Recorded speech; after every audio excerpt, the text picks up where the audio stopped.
J'ai le plaisir de recevoir Erika Cogne, directrice générale de Télémac. Bonjour à toi. Bonjour Patrice. Une femme hyper dynamique, originaire de Bourgogne. Alors Télémac, pionnier du mentorat et de l'égalité des chances.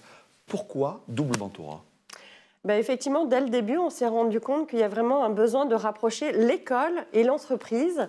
Et finalement, la méthodologie spécifique qu'on propose pour les jeunes accompagnés par Télémac, c'est d'avoir un mentor issu de l'éducation nationale, CPE ou prof, et un mentor issu de l'entreprise ou de collectivité, avec des rôles très différents. Le mentor professeur est plutôt là pour l'orientation, les résultats scolaires, un ange gardien dans le collège. Et puis le mentor issu de l'entreprise sur la confiance en soi, l'ouverture socio-culturelle et puis la découverte des métiers. Alors, qu'est-ce qu'une entreprise y gagne vraiment en fait? Déjà, le droit d'être partenaire de Télémac, mais effectivement, ce qu'on mesure, c'est dans nos études d'impact, c'est vraiment une très grande fierté des collaborateurs. Et ça, depuis 10 ans, on fait des études d'impact poussées, c'est le premier élément qui revient.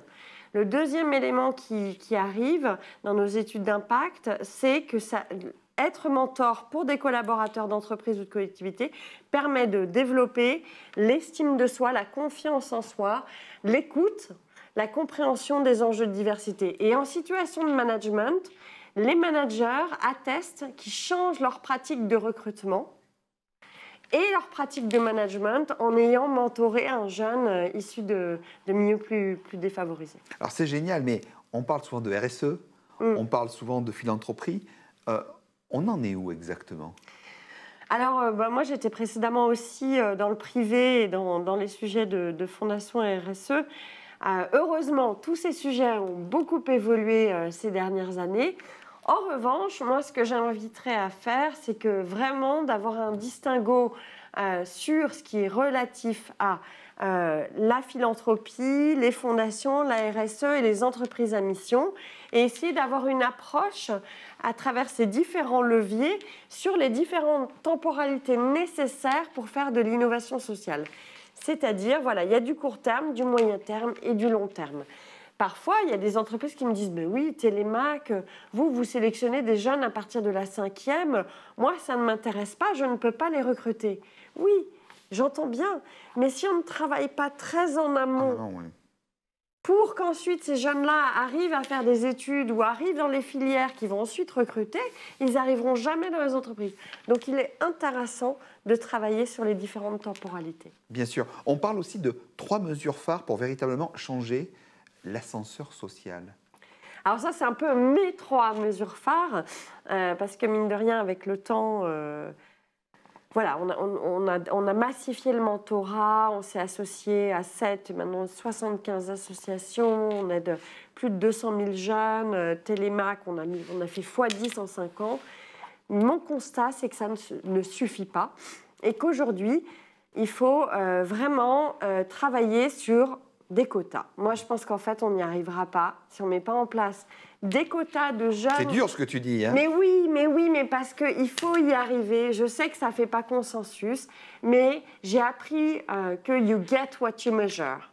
Et à un moment donné, si on n'oblige pas les lycées les plus prestigieux à avoir des jeunes de quartier ou de zones rurales, il n'y aura plus ou pas de jeunes issus de milieux modestes dans ces lycées prestigieux. Pareil dans les établissements d'enseignement supérieur. Voilà, toutes les plus grandes écoles doivent avoir un certain quota de boursiers, et y compris dans les échelons les plus difficiles. Et last but not least, les entreprises doivent avoir des quotas de recrutement de jeunes issus de QPV. Aujourd'hui, on a les outils qui permettent d'identifier grâce à l'adresse et de pouvoir objectiver ces politiques de recrutement. Donc, mettons-le en place, c'est nécessaire. Il faut le faire. Alors, tu rencontres beaucoup de jeunes et un jour, tu m'as dit beaucoup de talent. Face à la caméra, les yeux dans les yeux. Un talent pour toi, c'est quoi la définition?